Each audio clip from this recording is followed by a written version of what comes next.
Depuis un an en secret, toute l'équipe Citroën Sport travaille d'arrache-pied pour développer la nouvelle Xara WRC. Résultat, la Xara que nous connaissons a perdu 85 mm de voix du fait de la réglementation mondiale, mais elle a surtout gagné 4 roues motrices, 3 pompes pilotées et un moteur de 310 chevaux gorgé de couple.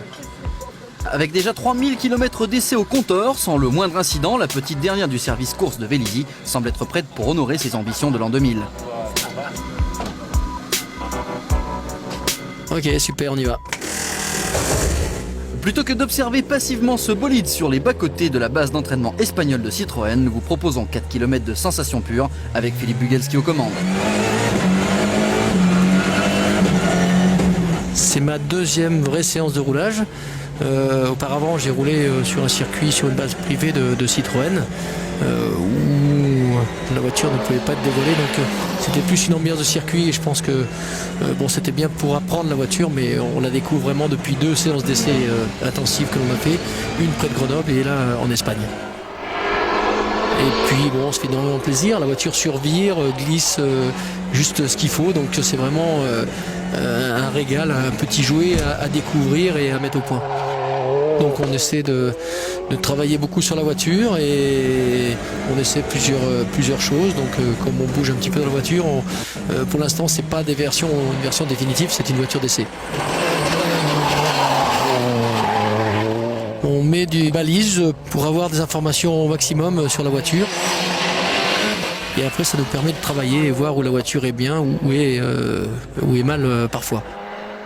Donc ici en l'occurrence c'est une grande courbe.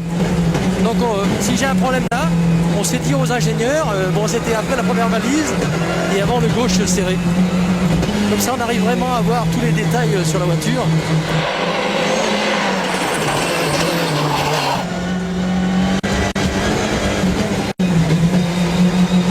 On ne peut pas rouler à 120% comme on l'est quelquefois en spécial, parce que c'est très difficile de pouvoir analyser la voiture. Et donc pour ma part, je roule environ à 70-75%, voire 80% des possibilités de la voiture. Mais je me concentre énormément sur ses réactions, sur ce qu'elle va faire et ce que je peux faire à son volant.